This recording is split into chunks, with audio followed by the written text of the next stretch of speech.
Chérie a toujours voulu avoir à nouveau une petite fille. Elle allait demander à quelqu'un de lui faire un enfant, une autre fille, puis elle allait essayer de le lui enlever. Elle a dit à Zacharie que si c'était une fille, elle voulait qu'il renonce à ses droits sur elle. Et il l'a fait. Il a dit que ça lui allait.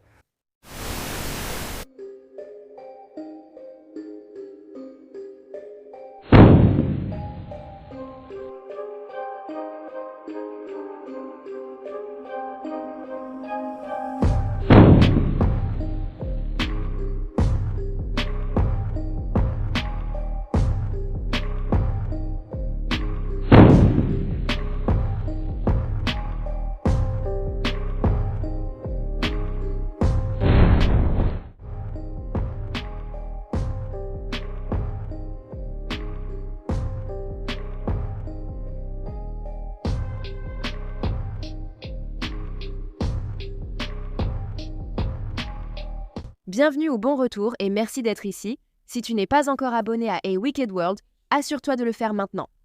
Et si tu as aimé cette vidéo, ce serait super si tu laissais un commentaire ou un like. Ça aiderait vraiment la chaîne avec l'algorithme de YouTube. L'histoire que j'ai pour toi aujourd'hui est vraiment horrible. C'est l'histoire d'une famille qui s'est liguée contre une gentille fille ayant un handicap intellectuel et qui a mis fin à sa vie de façon violente. Vera Jo Regal est née à Findlay, dans l'Ohio, le 11 juillet 1986 de sa mère, Verna Messersmith, et de son père, Willard Regal. Elle avait des troubles d'apprentissage ainsi que le TDAH. À l'âge de la vingtaine, elle avait l'esprit d'une fillette de 8 ans. Malgré son handicap, Vera a tout de même obtenu son diplôme d'études secondaires en 2005 il y. On disait d'elle qu'elle était douce, attentionnée et cherchait à rendre les autres heureux. Vera aimait écouter de la musique country et porter des bijoux fantaisie. Vera Jo a eu une enfance difficile et elle a été agressée par son propre père dès l'âge de 11 ans. Sa mère, cependant, a fini par quitter son père et elle a rencontré un homme bien nommé Lynn Messersmith, qui allait adopter Vera et sa sœur, leur offrant ainsi un sentiment de sécurité pour la toute première fois. À 19 ans, Vera a rencontré Zachary Brooks, âgé de 13 ans, qui habitait Bank Street, à quelques pâtés de maison de chez elle sur Center Street à Findlay. Zachary avait également des troubles cognitifs ainsi qu'un trouble de la personnalité. Ils sont devenus amis et ont commencé à sortir ensemble lorsque Zachary avait 15 ans et Vera presque 21 ans. Peu de temps après le début de leur relation, Vera a emménagé chez la mère de Zachary, Sherry Lynn Brooks. Sherry était connue à Findlay sous le surnom de Sugar Babe, un surnom que son père lui avait donné. Elle vendait aussi de la méthamphétamine, était manipulatrice et menteuse compulsive. Sherry poussait souvent les gens à faire exactement ce qu'elle voulait. On l'a aussi surnommée une version féminine de Charles Manson. Donc Sherry elle-même a un passé assez chargé. Elle a été placée en famille d'accueil alors qu'elle n'avait que 3 ans, après que l'État a découvert que son père, Big Chuck, l'avait agressée sexuellement. Elle a cependant été rendue à la garde de sa mère à l'âge de 13 ans après que sa mère ait quitté son père. Peu de temps après cela, Sherry a commencé une relation avec son cousin germain, Daniel Bixler. Leur famille savait pour cette relation incestueuse, plaisantant en les appelant les cousins amoureux. Au même moment, Sherry, par choix, couchait toujours avec son propre père, Big Chuck. En 1981, Sherry et son cousin et petit ami, Daniel, ont fini par avoir un enfant ensemble. Il a été nommé Scotty, mais lorsque Scotty n'avait que quelques semaines, Sherry et Daniel ont été accusés de l'avoir agressé sexuellement. Il a donc été retiré de leur garde et placé sous la garde de la mère de Sherry, Charlotte. Cependant, à l'adolescence, Scotty a commencé à passer plus de temps chez sa mère à Findlay. L'année après la naissance de Scotty, en 1982, Sherry a épousé un homme nommé Mike Maloney et ils ont eu un fils ensemble nommé Joshua l'année suivante. Joshua a également fini par être retiré. Cela s'est produit après que son père se soit énervé contre le bébé de 4 mois qui avait des coliques. Et puis il l'a giflé et l'a jeté sur le canapé. Sherry a ensuite eu un autre petit garçon nommé Michael Jr. en 1984 c'est tôt. Elle a aussi perdu sa garde en quelques semaines après des accusations d'agression sexuelle signalées à la protection de l'enfance. Sherry a ensuite donné naissance à sa première fille, Maria, en 1986. Et tous ceux qui la connaissaient disaient qu'elle était une mère complètement différente après cela. Elle était attentive et attentionnée, et elle veillait à ce que Maria soit bien nourrie et l'habillait même avec de jolis vêtements. Elle était obsédée par sa nouvelle petite fille. La veille de Pâques, Maria a dû être conduite d'urgence à l'hôpital en raison de saignements vaginaux. Pour une raison inconnue, elle a pourtant pu rentrer chez elle avec sa mère Chérie après son passage à l'hôpital. Heureusement, elle a sans été retirée de la garde de Chérie dès le lendemain, après l'absence de Chérie à un rendez-vous médical. Sa famille a déclaré que Chérie n'a plus jamais été la même après avoir perdu Maria, mais elle a eu un autre enfant par la suite, une autre fille qu'elle a appelée Chérie en 1987. Mais encore une fois, en seulement 6 mois, de nouvelles allégations d'agression sexuelle sur l'enfant ont été signalées et LATA a été retirée du domicile de Chérie. Elle a ensuite été adoptée. Ensuite, Chérie a eu son 6e enfant, Kevin Jr. En 1991, on l'appelait aussi Punky. Chérie a divorcé de son mari Mike la même année et s'est mariée avec le père de Kevin Jr., Kevin Brooks Sr. Même s'ils avaient le même nom de famille, ils n'étaient pas apparentés cette fois-ci. En juin 1992, Chérie a donné naissance à son fils Zachary. Ensuite, son fils Garth est né l'année suivante, en 1993, avant qu'elle n'ait son 9e et dernier enfant, Chucky, en 1994. On dit que tous les enfants de Chérie, sauf la petite Chérie enlevée à la naissance, ont été abusés sexuellement par leur mère. Une fois, un membre de la famille a même raconté qu'il était allé chez Chérie et en entrant, il l'a surprise en train de tenir l'un de ses fils nourrissons et de sucer ses parties intimes. Et le mari de Chérie, Kevin Brooks Sr., aurait été complètement soumis à elle. Il était à ses petits soins et ne la contredisait jamais. Et à ce moment-là, alors qu'elle était mariée à Kevin Brooks Sr., elle continuait toujours sa relation sexuelle avec son père. Chérie parvenait d'une manière ou d'une autre à conserver la garde des 4 enfants qu'elle avait eus avec Kevin Brooks Sr., même si elle voulait une petite fille et qu'elle était prête à tout pour en avoir une. Lorsque les enfants de Chérie ont commencé à grandir, quelques-uns d'entre eux ont décidé de retourner chez la mère qui les avait maltraités. Et ils étaient tous devenus des criminels et des membres de gangs. De plus, la plupart des personnes qui vivaient dans la maison des Brooks touchaient une pension d'invalidité. C'est ainsi, avec l'aide sociale et l'argent provenant d'activités criminelles comme la vente de drogue, que la famille subvenait à ses besoins. Maintenant que ses propres petites filles avaient été enlevées par l'État, Chérie a décidé qu'elle allait commencer à trouver des filles pour avoir des bébés à sa place, ce qui signifiait qu'elle allait encourager les petites amies adolescentes de son fils à tomber enceinte. Chérie a d'abord commencé à faire pression sur son fils Garth pour qu'il mette enceinte sa petite amie de 15 ans Gina. Et dès que Gina est tombée enceinte, Chérie l'a accueillie chez elle. En quelques mois à peine, Gina a compris qu'elle avait fait une grosse erreur. Chérie était autoritaire et ne traitait pas Gina correctement du tout. Alors Gina a décidé de quitter la maison. Mais peu de temps avant de partir, elle a découvert qu'elle avait fait une fausse couche.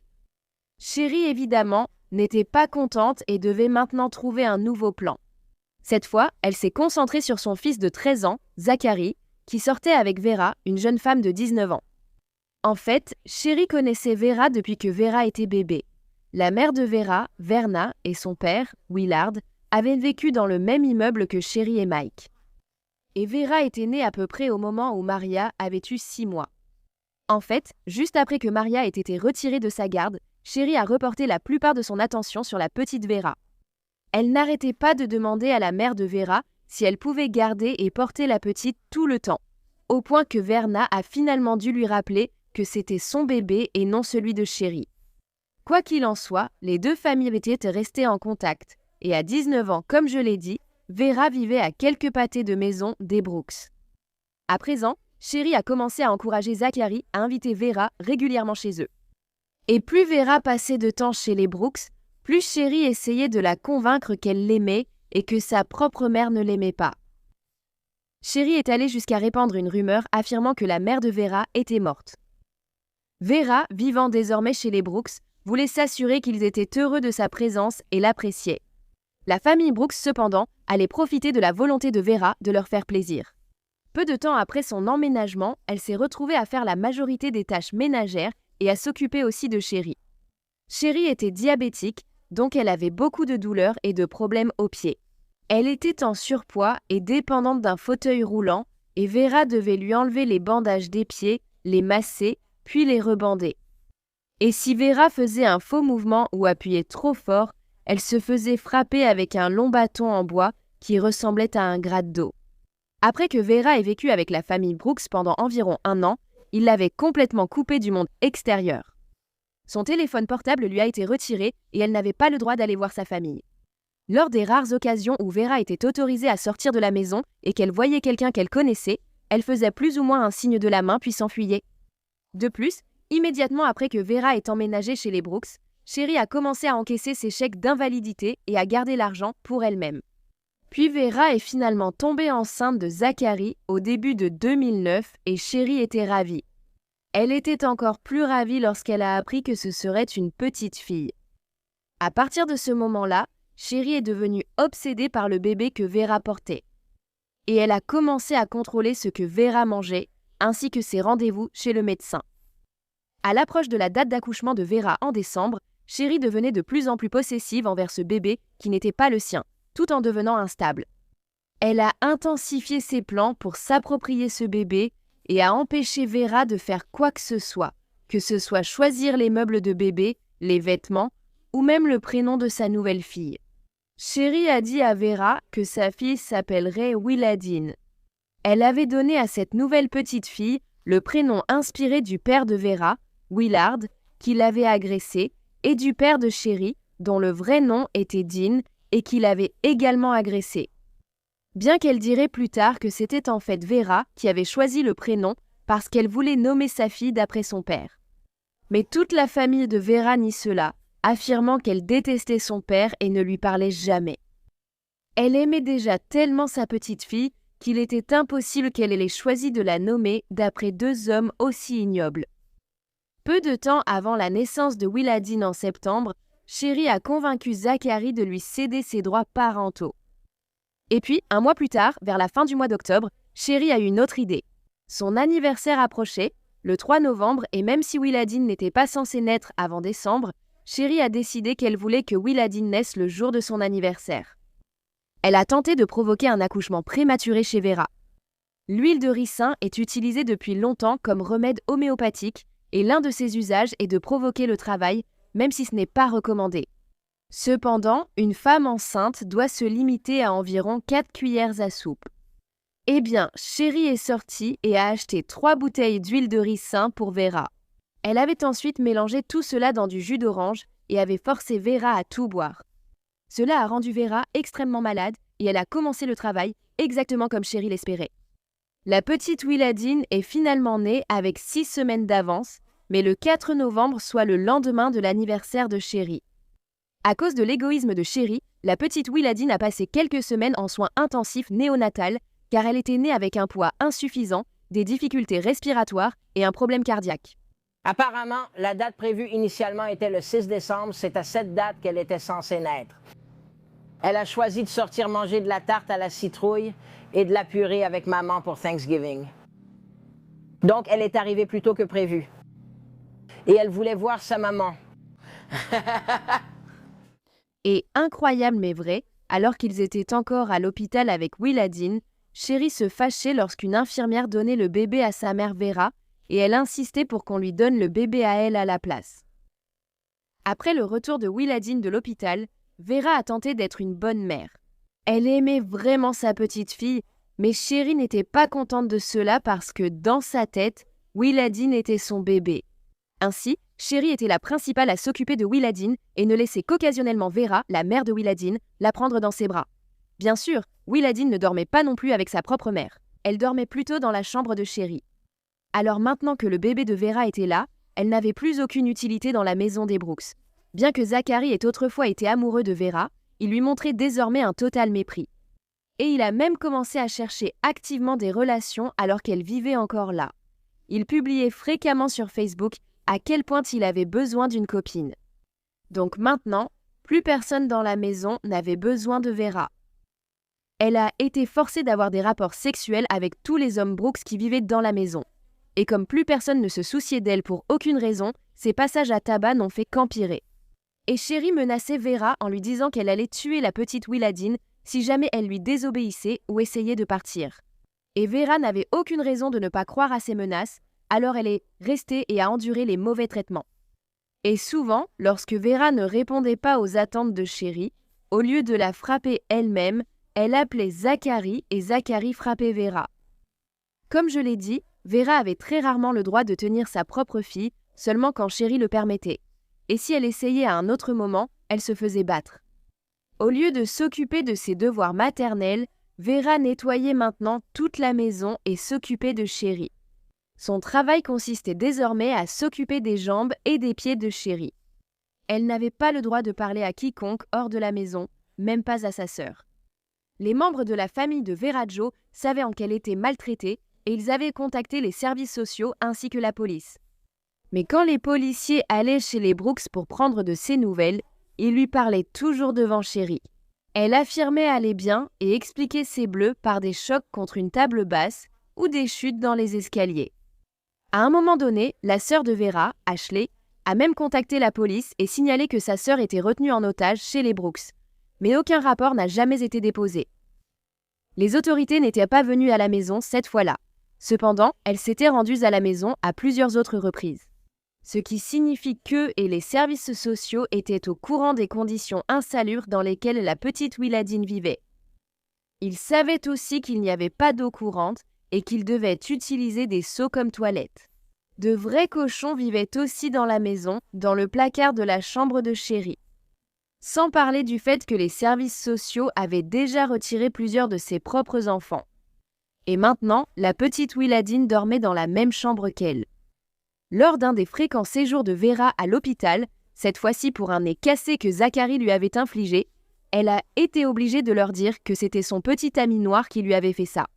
Elle a dit qu'il habitait dans la ville voisine, mais bien sûr, tout le monde savait qu'elle n'avait pas de petit ami et qu'on ne lui permettait jamais de quitter la maison de toute façon.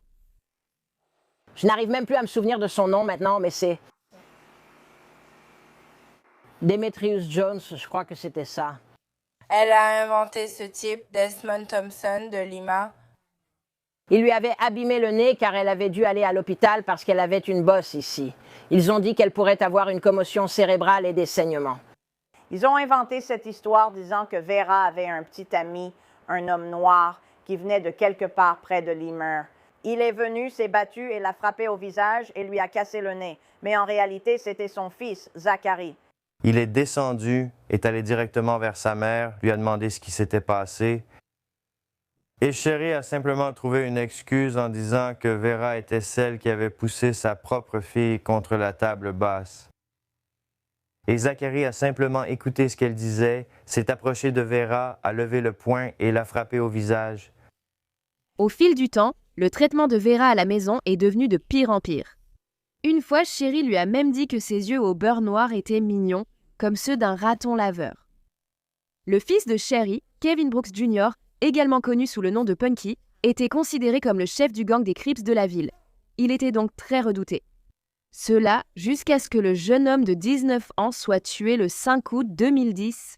Lui et sa petite amie Heather marchaient sur la route pour aller chercher de l'héroïne quand soudain, une voiture les a percutés violemment. Et même si les enquêteurs ont finalement conclu qu'il ne s'agissait que d'un accident, Sherry était déterminée à se venger. Comme Sherry n'aimait déjà pas la petite amie de Punky, Heather, elle a facilement rejeté la faute sur elle. Et elle a décidé de dire que c'était en fait Heather qui avait poussé Punky devant la voiture. La raison pour laquelle elle n'aimait pas Heather, c'est parce que Heather sortait avec Punky depuis des années, mais quand ils ont eu un bébé ensemble, c'était un garçon. Alors Sherry s'était convaincue que Heather avait poussé son fils devant le véhicule et l'avait tué exprès. À un moment donné, Sherry s'est même persuadée que Heather avait payé le conducteur pour tuer Punky. Lors d'une réunion commémorative chez les Brooks pour Punky, Sherry a aperçu Heather et elle a demandé à un autre membre de la famille de la frapper pour elle, ce qu'il a fait immédiatement. Après la cérémonie, Sherry a fait incinérer Punky et a gardé ses cendres dans un sac sur une étagère du salon. Elle a ajouté un de ses t-shirts préférés, ses affaires liées aux Crips, et avait même un endroit où lui laisser ses barres chocolatées préférées. Donc, après que Vera ait été privée de nourriture pendant une longue période, ce qui devenait de plus en plus normal, elle avait faim, elle était désespérée et elle a décidé de prendre le Kit Kat sur l'hôtel de Punky et de le manger. Mais ces actes allaient finir par lui coûter cher. Gina, la fille qui avait autrefois vécu chez les Brooks, mais qui avait fait une fausse couche, a vu Vera prendre la barre chocolatée et elle a décidé de le dire à Sherry. C'était la fille que Sherry avait auparavant très maltraitée. Donc non seulement elle est revenue chez les Brooks, mais en plus elle dénonçait Vera parce qu'elle avait mangé. On dit que Gina était en fait de retour chez les Brooks parce qu'elle sortait maintenant avec Zachary. Lorsque Gina a donné cette information à Sherry, celle-ci était bien sûr furieuse. Elle a vu cela comme un énorme manque de respect envers Punky, et non seulement elle a battu Vera, mais elle l'a ensuite forcée à dormir dans le placard avec les cochons et à manger du sang, des excréments et des ordures. Un incident a ensuite eu lieu chez les Brooks avec une bombe lacrymogène. Apparemment, quelqu'un avait déclenché une bombe de gaz poivré dans une chambre à l'étage et tout le monde en a accusé Vera. À l'époque, Sherry tentait de convaincre Shannon, la petite amie de Michael, de tomber enceinte. Et même si Shannon disait qu'elle était enceinte, elle ne l'était pas à ce moment-là. Mais elle insisterait sur le fait que le gaz lacrymogène avait provoqué sa fausse couche, ce qui signifiait aussi que c'était la faute de Vera. Et cela, bien sûr, a mis Sherry en colère. Shannon avait aussi dit à plusieurs personnes qu'elle voulait que Vera meure pour ça, pour avoir tué son bébé imaginaire. À ce stade, à peu près tout ce qui n'allait pas dans la maison des Brooks était la faute de Vera. Quand Willadine a eu 2 ans et qu'elle est devenue une petite fille, Sherry a perdu tout intérêt. Elle voulait maintenant un nouveau bébé. Ensuite, elle a commencé à faire pression sur Zachary et Garth pour qu'ils mettent des filles enceintes, mais elle ne voulait surtout pas que Vera soit la mère. Elle ne voulait pas non plus que Vera soit là, ce qui signifiait qu'elle devait trouver un moyen de s'en débarrasser. Sherry et sa famille ont alors commencé à planifier ouvertement la mort de Vera. Ils plaisantaient sur différents scénarios, comme la droguer avec des somnifères et la laisser sur les voies ferrées. Shannon, la femme de Michael, a aussi dit que Sherry devait la découper et la mettre sur la voie ferrée. Vera était assise dans la même pièce et Sherry s'est alors tournée vers elle, lui a fait signe de la main, a souri, puis a continué la conversation. Sherry pensait que si Vera se faisait heurter par un train, l'impact serait si violent qu'elle serait réduite en bouillie et que personne ne pourrait l'identifier. Et donc, elle a décidé que c'était ce qu'il fallait faire. À peu près à la même époque, un cousin de la famille Brooks, Daniel Bixler Jr., le fils du cousin avec qui Sherry avait eu une relation, était en fuite et est venu s'installer chez les Brooks avec sa petite amie de 17 ans, Nicole Peters. Daniel venait en fait d'être libéré de prison 3 semaines plus tôt et s'était déjà attiré des ennuis, donc un mandat d'arrêt avait été émis contre lui. Il se disait lui-même tueur et avait un tatouage en forme de larme. Nicole, sa petite amie, fantasmait sur le fait de tuer quelqu'un parce qu'elle voulait aussi un tatouage en forme de larme, comme son petit ami. Et Sherry a vu cela comme une véritable aubaine. Elle avait maintenant une solution à son problème avec Vera. Alors, elle a élaboré un plan et a décidé de dire à Daniel et Nicole que la mort de Punky n'était en réalité pas la faute de Heather, mais plutôt celle de Vera, parce qu'elle marchait avec lui ce soir-là et qu'elle l'avait poussé devant la voiture. Sherry a également déclaré à Daniel et Nicole que, lorsqu'elle ne regardait pas, Vera maltraitait la petite Willadine. Et avec ces déclarations, Daniel et Nicole ont décidé qu'ils allaient faire le sale boulot de Sherry à sa place. Le 22 mars 2011, le passage à tabac incessant de Vera Jo a commencé. Chucky, l'un des fils de Sherry, a pris un cadenas et l'a attaché à une ceinture. Puis les membres de la famille se sont relayés pour la frapper avec. Une palette a aussi été utilisée et ils ont piétiné la tête de Vera. Et des témoins, y compris Sherry, ont déclaré que ce genre de comportement excitait sexuellement Nicole. Elle et son petit ami faisaient des pauses après avoir battu Vera, allaient avoir des rapports sexuels dans l'autre pièce, puis revenaient ensuite pour continuer à la battre. Et Sherry encourageait Daniel et Nicole tout le temps, disant « Frappe-la encore, Nicole. Vera est une traînée. Nicole, elle veut coucher avec Danny. Frappe-la encore. » Au cours des jours suivants, Daniel, Nicole et Zachary se sont drogués avec plusieurs substances illicites et ont continué à battre Vera. À un moment donné, ils l'ont même agressée avec une brosse à dents. Il n'a pas fallu longtemps pour qu'elle soit tellement battue et affamée qu'elle pouvait à peine marcher. Pendant que tout cela se passait, Chucky, Garth et certains des autres cousins Bixler se sont battus avec un groupe d'adolescents devant la maison. La police a été appelée, mais à leur arrivée, la bagarre était presque finie. Ils n'avaient donc aucune raison d'approcher la maison. Puis, 3 jours après le début des coups, le 25 mars, Vera a été forcée d'entrer dans une salle de bain par Daniel et Nicole. Là, ils lui ont poignardé les jambes. Et apparemment, Sherry a même enfoncé son doigt dans les blessures de Vera à ce moment-là. Le 26 mars, Vera a subi encore plus de violence et Daniel l'a poignardée à plusieurs reprises. À un moment donné, il a aussi tendu l'arme à un ami de la famille nommé Angel et a dit « Tu veux taillader Vera ou la découper ?» On ne sait pas si cette personne a finalement participé. Cependant, elle a déclaré plus tard avoir vu Daniel, Nicole et Zachary la frapper tous ensemble. Maintenant, les événements pour le reste de la soirée sont un peu flous, car chacun a une version différente. Cependant, le résultat reste le même. Zachary, Daniel et Nicole ont forcé Vera Jo à mettre une paire de chaussures et à commencer à marcher. Elle a hésité au début, sachant qu'elle allait être tuée. Mais à la fin, elle a compris qu'elle n'avait pas le choix et elle a obéi. En sortant, Sherry a dit que Vera lui avait dit « Bonne nuit, Sugar Babe ». Danny a juste dit « Mets ton manteau et tes chaussures maintenant, et on s'en va ». Quand ils lui ont demandé de mettre ses chaussures, elle a crié « Pourquoi? Pourquoi tu veux que je les mette ?» Zachary s'est approché et a dit « Mets tes putains de chaussures ». Si on lui avait accordé un dernier vœu, ça aurait été de dire au revoir à Willow Dean, sa précieuse petite fille. Mais à la place, c'est la grand-mère du bébé qui savait que c'était la fin, qui lui a fait ses derniers adieux. Et quand j'ai posé ma tête, tout ce que j'ai vu, c'était une vision de Danny, Nicole et Vera avec son sweat à capuche violet, marchant dehors sur le porche. Et j'ai dit « Bonne nuit, Vera ». Et elle a dit « Bonne nuit ». Elle a dit « Bonne nuit, Sugar Babe ». Et j'ai répondu « Bonne nuit ». Vera a été conduite jusqu'aux voies ferrées où Daniel, Nicole et Zachary ont continué à la poignarder avec un seul couteau, se le passant tour à tour entre eux. Mais à ce moment-là, le couteau était assez émoussé et bien qu'il ait coupé Vera et fracturé certains de ses os, il n'a jamais pénétré assez profondément pour sectionner de gros vaisseaux sanguins, ce qui signifie qu'elle s'est vidée de son sang lentement. À un moment donné, il la poignardait avec tant d'acharnement que le couteau se coinçait dans les vêtements de Vera. Alors ils ont décidé de lui faire enlever ses vêtements pour la poignarder plus facilement. Quand elle était proche de la mort et à peine capable de bouger, ils l'ont forcée à s'allonger sur le côté sur les rails du chemin de fer et l'ont simplement laissée là pour mourir. Le groupe a jeté le couteau qu'ils avaient utilisé pour poignarder Vera dans un lac à proximité. Et après avoir fui les lieux, ils sont tous allés boire et ont commencé à se vanter de leur meurtre. Les meurtriers savaient qu'un train devait passer à 2 heures du matin et ils pensaient que le train allait percuter Vera et la réduire en bouillie. Ils pensaient que cela la rendrait alors impossible à identifier et que beaucoup de preuves seraient perdues. Ainsi, ils ne seraient pas arrêtés pour leur crime. Mais Vera, utilisant ses toutes dernières forces, après avoir été laissée seule sur les rails cette nuit-là, s'est retirée des rails, puis s'est recroquevillée en position fétale au milieu de la voie.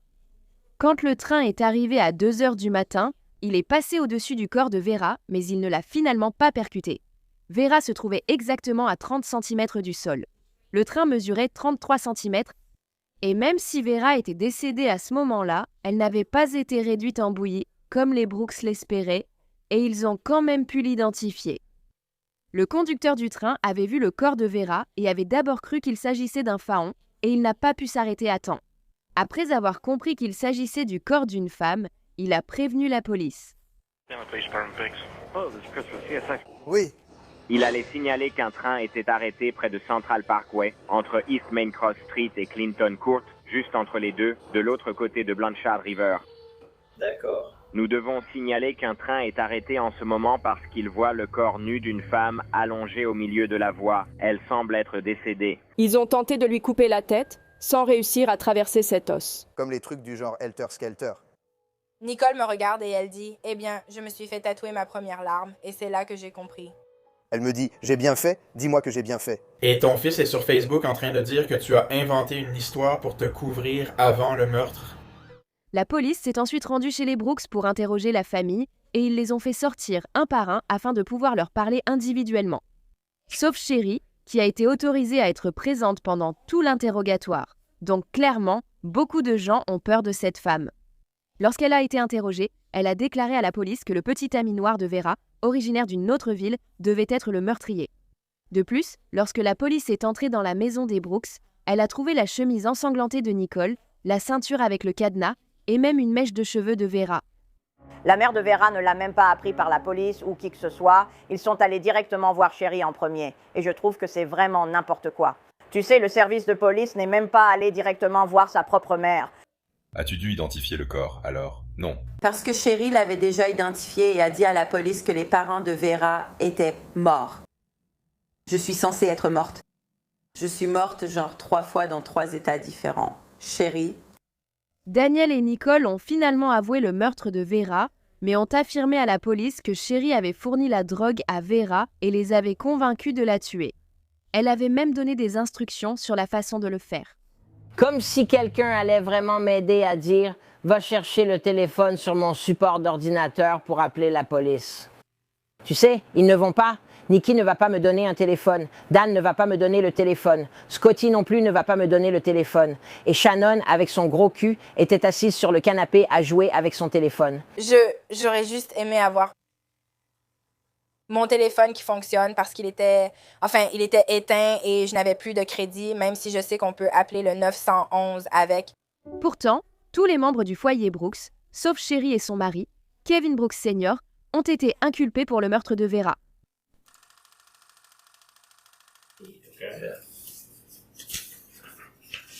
Kennedy, tu veux nous parler, n'est-ce pas?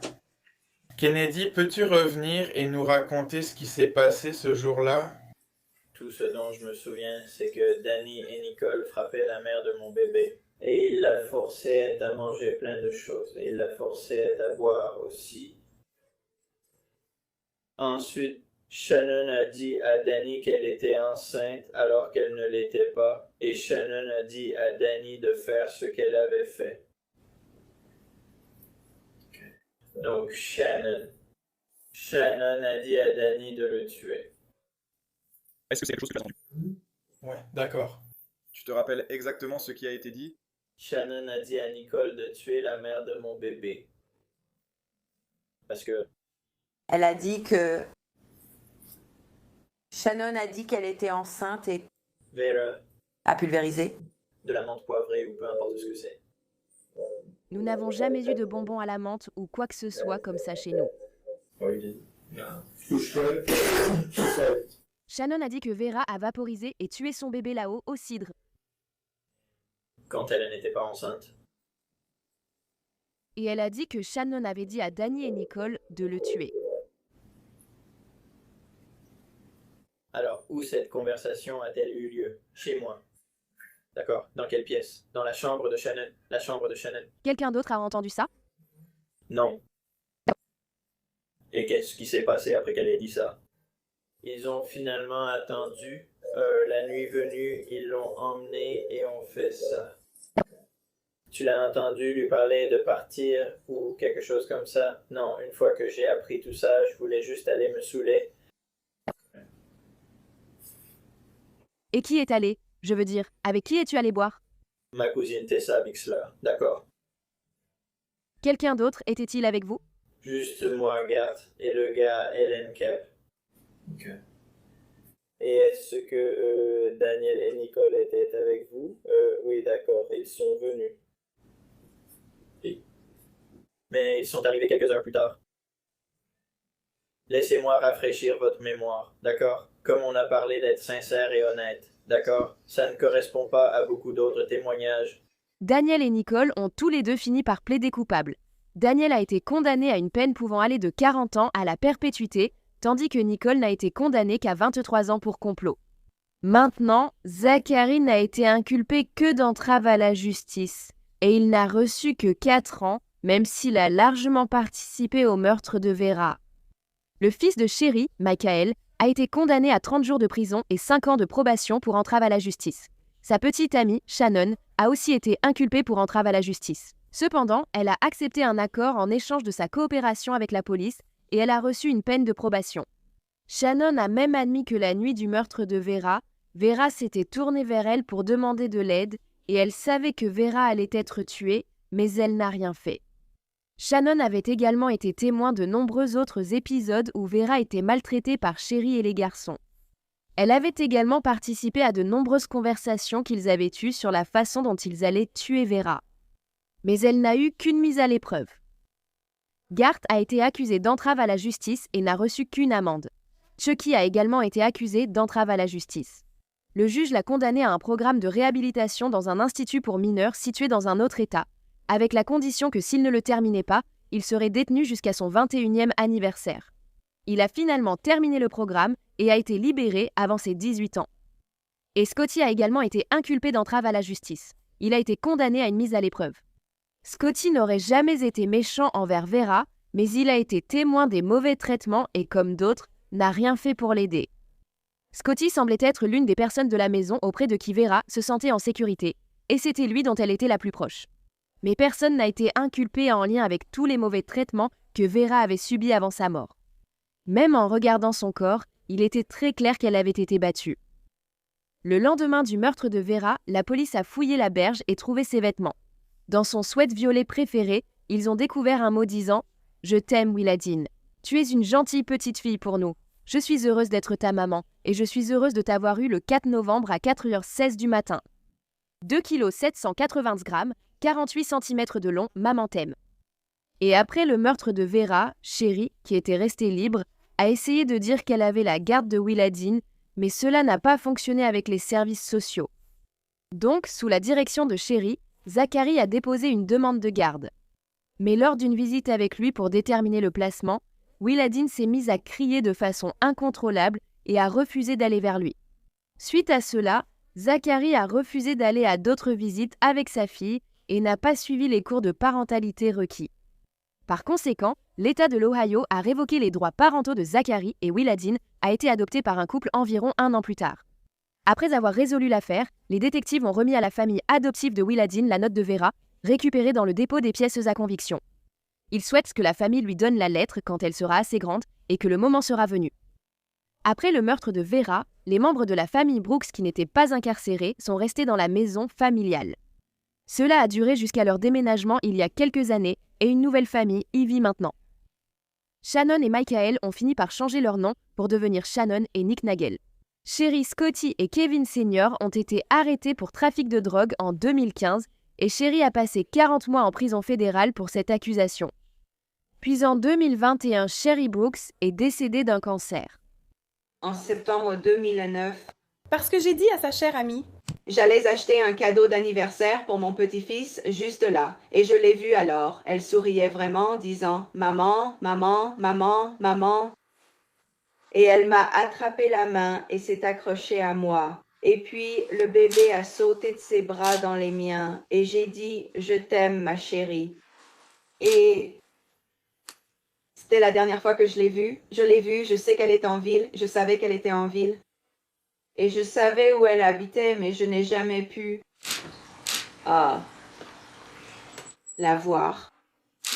Et puis, le 19 octobre, j'étais à l'hôpital parce que j'avais eu un AVC en jouant à travers Valley et elle m'appelait tous les jours, environ 6 fois par jour, pour savoir comment j'allais. Et elle dit « Maman, je sais que je vais pleurer. » Serre maman. « Maman, je ne peux pas te perdre. Ne meurs pas, s'il te plaît. » Serre maman. Elle a dit « Je t'aime, maman. » J'ai répondu « Moi aussi, ma chérie. »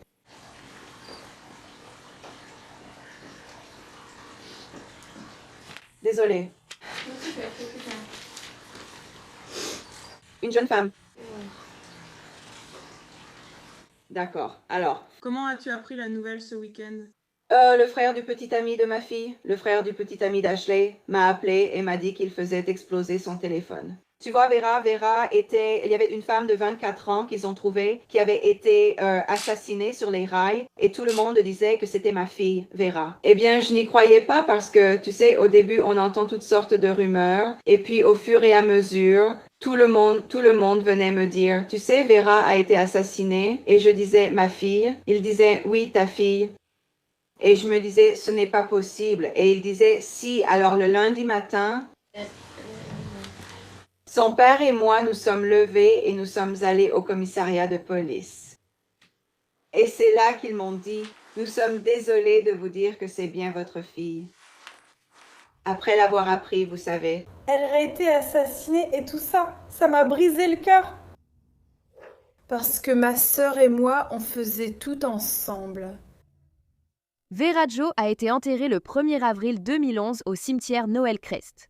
Et elle a une belle pierre tombale sur laquelle est inscrit Vera Jo Messersmith, car elle a toujours détesté le nom de famille Regal, puisque son père l'avait maltraitée.